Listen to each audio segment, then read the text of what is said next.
போன வாரம் ஒரு அறிக்கை வெளியிட்டிருக்காங்க. வீடு கட்டுறதுக்கு 329 மில்லியன் நிதி ஒதுக்கீடு இருக்கு இந்த வருஷத்துக்கு. ஒரு வீடு கட்டுறதுக்கு கிட்டத்தட்ட 28 லட்சம் ரூபாய் போகும். 2.8 மில்லியன் 28 லட்சம் ரூபாய் போகும்போது 329 மில்லியனை வச்சு நீங்க எப்படி 4500 வீடுகளை கட்டுவீங்க? ஆனா அதை நான் அரசாங்கத்து மேல இருக்க ஒரு விமர்சனமா நான் சொல்லல. இது யதார்த்தம். வீடு கட்டுறது மட்டும் முன்னேற்றம் கிடையாது. வீடு ஒரு சலுகை. தீர்வு என்னன்னா, இவ்வளவு காலம் ஒதுக்கப்பட்ட சமூகத்துக்கு காணி உரிமையை வழங்கினா அது ஒரு தீர்வு. நாங்க தேல வளர்ற காணியை நாங்க கேட்கல. துரை பங்களா அவரோட காணியை நாங்க கேட்கல. நாங்க கேட்கிற காணி இப்ப மக்கள் வாழும் இடம். மக்கள் கிட்ட நீங்க காணியை கொடுத்தா அவங்களால சொந்தமா அவங்களோட வீடு அவங்களே கட்டிக்குவாங்க. அதான் நம்ம எல்லாருக்கும் புரிய மாட்டேங்குது. ஆனா கேட்டா எல்லாருமே இந்த விஷயம் யாரும் வெளியே பேச மாட்டாங்க. உண்மை. இன்னைக்கு நீங்க மலையகத்தை பொறுத்த வரைக்கும் ஒவ்வொரு தோட்டப்புறத்திலையும் உங்களுக்கு தெரியும் பாடசாலைகள் இருக்கு. ஆனா உட்கட்டமைப்பு வசதிகள் இல்லை. அதை நம்ம எல்லாருமே ஏத்துக்கணும். இதுவரைக்கும் எங்க மேல இருந்த விமர்சனங்கள், நாங்க என்ன செஞ்சிருக்கோம், நாங்க என்ன இவ்வளவு 86 வருஷமா இருந்திருக்கோம், காங்கிரஸ் என்ன செஞ்சிருக்கு, தொண்டமான் என்ன செஞ்சிருக்காங்க. ஆனா உங்களுக்கும் தெரியும் எனக்கும் தெரியும் உண்மை என்ன. உண்மையை பொறுத்த வரைக்கும் எங்களுக்கு வரலாறுல அதிகமான அளவு அநீதிகள் நடந்திருக்கு. அந்த அநீதிகள் எங்களை 30 வருஷம் பின்தங்கிய சமூகமா தான் உருவாக்கு. அதே நேரத்தில் எங்களால் முடிஞ்ச அளவு சமூகத்துக்கு என்னென்ன சேவைகளை கொடுக்க முடியுமோ நாங்க வழங்க. குறிப்பாக சொல்லணும்னா ஸ்ரீபாத கல்லூரி இன்னைக்கு இருக்கிற காரணம் அன்னைக்கு எங்களோட அரசியல் தலைவர்களாகிய சௌமியமுறை தொண்டமான் ஐயா கொடுத்த அழுத்தம், அவரோட சாணக்கியத்தினால். இன்னைக்கு பல்வேறு நபர்கள், பல்வேறு அரசியல் கட்சிகள் எங்களை விமர்சிச்சு இந்த இடத்துக்கு வந்திருக்காங்க. அது ஆளுங்கட்சியிலும் சில பேர் இருக்காங்க, எதிர்கட்சியிலும் சில பேர் இருக்காங்க. ஆனா அவங்க எல்லாருக்குமே ஒரு விஷயம் தெரியும், மலையகத்தை பொறுத்த வரைக்கும் போதுமான அளவு நிதி ஒதுக்கீடு பத்தாது. அதான் உண்மை. யார் அரசாங்கத்துக்கு வந்தாலும் சரி, வருஷத்துக்கு நம்மளுக்கு கிடைக்கிற நிதி ஒதுக்கீடு முழுமையா பத்தாது. நீங்க யோசிச்சு பாருங்க, ஒரு பாடசாலை கட்டணும்னா 550 மில்லியன் செலவாகுது. முழுமையா மலையகத்துக்கு கொடுக்கிற பட்ஜெட் வெறுமனே 3000 மில்லியன் தான். 6 பாடசாலைகள் கட்டினா பிரச்சனை தீர்ந்துருமா? இதான் நம்ம சிந்திச்சு பார்க்கணும். நம்ம சலுகைகளை நம்பிட்டு இருக்கோமே தவிர தீர்வுகளை நோக்கி நம்ம பயணிக்க மாட்டேங்க. இன்னைக்கு கூட இந்த விவாதத்தின் அடிப்படையில் ஒரு விஷயம் நான் இங்க சொல்லி ஆகணும். இதுவரைக்கும் பெருந்தோட்ட நிறுவனங்கள்ல வாழும் மக்கள், அதாவது மலையக தமிழர்கள் 1945 இருந்து 77 வரைக்கும் கல்வி உரிமை கிடையாது, வீட்டு உரிமை கிடையாது, பிரஜா உரிமை கிடையாது, ஒன்றும் கிடையாது. இந்த 30 வருஷம் கால பகுதியில் நடந்த இந்த 30 வருஷம் பிரஜா உரிமை இல்லாத கால பகுதி தான் இன்னைக்கு எங்களோட பின்னடைவுக்கு ஒரு பெரிய காரணம். அது மக்கள் ஏத்துக்கணும். அப்படி இருக்கும்போது நம்ம நிரந்தர தீர்வுகளை எப்படி வழங்க போறோம்? நீங்க சிந்திச்சு பாருங்க, பிரஜா உரிமை இல்லாத கால பகுதியில் மலையக தமிழர்கள் இலங்கை பிரஜைகள் கிடையாது. அப்படி இருக்கும்போது எல்லை நிர்ணயம் செய்யப்பட்டு, இந்த எல்லை நிர்ணயம் செய்யப்பட்டு கிராம சேவக டிவிஷன், கிராம சேவக பிரிவுன்னு உருவாக்கும் போது அதுல மலையக தமிழர்களை அவங்கள உள்ளார சேர்க்கல. அப்படி சேர்க்காம இருக்கும் போதுதான் இன்னைக்கு யூத் சர்வீசஸ் கவுன்சில் மூலமா ஒரு வர்த்தமானி அறிவிக்கப்பட்டிருந்துச்சு. யூத் சர்வீசஸ் கவுன்சிலோட கான்ஸ்டிடியூஷன், அவங்களோட யாப்பின் பிரகாரம் தோட்டப்புறமா இருந்தாலும் சரி, கிராமப்புறமா இருந்தாலும் சரி, sports club, youth club register பண்ண முடியும். ஆனா இன்னைக்கு கொண்டு வந்திருக்க அந்த வர்த்தமானி ஒரு கிராம சேவக டிவிஷனுக்கு ஒன்னே தான் பண்ண முடியும், ஒரு கிராம நிர்வாக டிவிஷன். அப்படி பண்ணும்போது எங்களோட பிரதித்துவம் அழிஞ்சு போகுது. இவ்வளவு காலமா பிரச்சனையே இல்லாம போய்கிட்டு இருந்த ஒரு சிஸ்டம் ஏன் இந்த மாதிரி ஒரு முடிவெடுத்து பிரச்சனைகளை உருவாக்கும்? தயவு செய்து நான் வைக்கிற ஒரு தாழ்மையான வேண்டுகோள், அரசாங்கத்துக்கிட்டையும் சரி, இங்க உட்கார்ந்திருக்க கௌரவ அமைச்சர் அவர்கள் கிட்டையும் சரி, தயவு செய்து அமைச்சரவையில பேசி இந்த வர்த்தமானியை வாபஸ் வாங்க. ஏன்னா நம்ம எது கேட்டாலும் சொல்றோம் நம்ம எல்லாம் சமம்னு.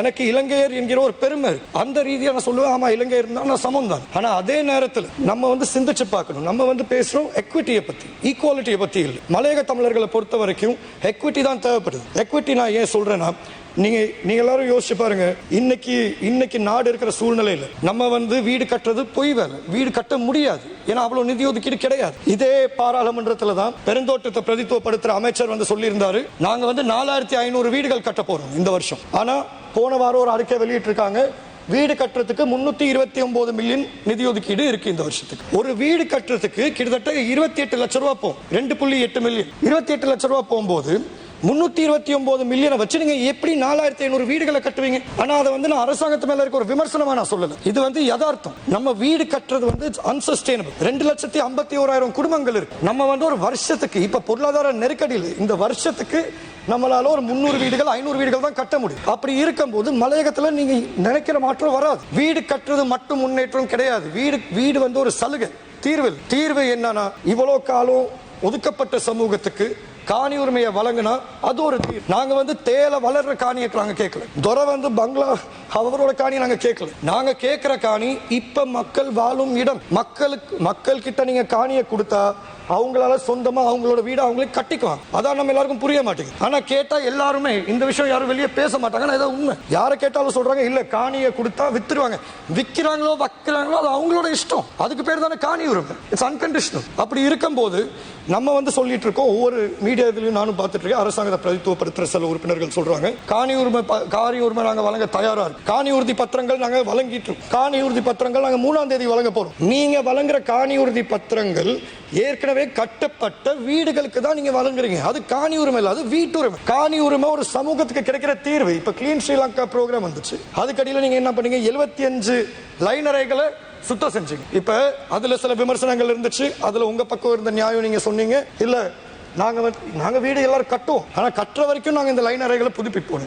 ஆனா உங்களுக்கு தெரியாத ஒரு விஷயத்தை நான் இங்க முன்வைக்க, தயவு செய்து ஆலோசனையை கேளுங்க. இந்த கிளீன் ஸ்ரீலங்கா ப்ரோக்ராம் அடியில் 75 லைன் அறைகளை நீங்க சுத்தப்படுத்திருக்கீங்க, ரெனோவேட் பண்ணி இதெல்லாம் பண்ணி. சரி, அது வந்து தீர்வு கிடையாது. 2 லட்சம் குடும்பங்கள் இருக்காங்க, ஆயிரக்கணக்கான லைன் அறைகள் இருக்கு. நீங்க எல்லாத்தையும் ஒரே நாள்ல புதுப்பிச்சிருந்தா அதுல ஒரு அர்த்தம். ஆனா நூற்றுக்கணக்கான மில்லியன் செலவழிச்சு நீங்க வந்து லைன் அறைகளை ரிப்பேர் பண்ணிருக்கீங்க. நான் ஏன் இதை சொல்றேன்னா, நான் வந்து ஒன்னும் ஒரு மனசாட்சி இல்லாத நபர் கிடையாது. ஆனா பிராக்டிகாலிட்டி இஸ் இம்பார்ட்டன்ட். நான் ஏன் இதை சொல்றேன்னா, இன்னைக்கு நீங்க இப்ப இந்த லைன் அறைகளை பொறுத்த வரைக்கும் நம்ம எவ்வளவுதான் அந்த லைன் அறைகளை புதுப்பிச்சாலும் அந்த பேரை முழுமையா எடுக்கிறது பெருந்தோட்ட நிறுவனங்கள். ஏன்னா PHDTன்னு ஒரு இயந்திரம் இருக்கு அமைச்சில். அந்த PHDT இயந்திரத்தை பொறுத்த வரைக்கும் அது மூலியமா மட்டும்தான் தோட்ட பகுதிகளுக்கு வேலை செய்ய முடியும். சரி, ஆனா அந்த PHDTயோட டைரக்டர்ஸ் யாருன்னு பாத்தீங்கன்னா ரீஜனல் பிளான்டேஷன் கம்பெனிஸோட CEOs. வேலை தேடி தேடி களைத்து விட்டீர்களா? உங்களுக்கு மேலதிக கொடுப்பனவு மற்றும் வசதிகள் உள்ள வேலைகள் கிடைக்கவில்லையா? இதோ ஒரு அரிய வாய்ப்பு. 500க்கும் மேற்பட்ட ஆண் பெண் வேலை வாய்ப்பு வெற்றிடங்கள். Colourful fashion private limited embroider machine இயக்குநர்கள், ஜூக்கி மெஷின் இயக்குநர்கள், லேசர் மெஷின் இயக்குநர்கள், தரம் சரிபார்ப்பவர்கள் மற்றும் ஆண் பெண் உதவியாளர்கள் என பல தரத்திலான வேலை வாய்ப்புகள். முன் அனுபவம் தேவையில்லை. இணைந்து கொண்டவுடன் பயிற்சிகளுடன் வேலை மற்றும் சம்பளம். மாதம் 55,000 ரூபாய் முதல் 60,000 ரூபாய் வரை சம்பளம். நாளாந்தம் 10 மணி நேர வேலை. ஞாயிறு மற்றும் போய நாட்களில் விடுமுறை. மேலதிக நேர கொடுப்பனவுகள், வருடாந்த பரிசுகள் மற்றும் சுற்றுலா பயணங்கள், ஊக்க ஊதிய கொடுப்பனவுகள், தயாரிப்பு ஊக்க தொகைகள், இலவச தங்குமிட வசதிகள், குறித்த தினத்தில் சம்பளம். நேர்முக பரீட்சை காத்தாங்குடி, மட்டக்களப்பு, ஹட்டன், தலவாக்கலை, கொழும்பு மற்றும் புத்தளம் ஆகிய பிரதேசங்களில் நடைபெறும். மேலதிக விவரங்களுக்கு அழையுங்கள் 0750595447 அல்லது 0771970181 அல்லது 0775045911. கலர்ஃபுல் ஃபேஷன் பிரைவேட் லிமிடெட், இலக்கம் 570 கீழ் 15, விரலத்துடுவ வீதி, மாபோலவத்தலை.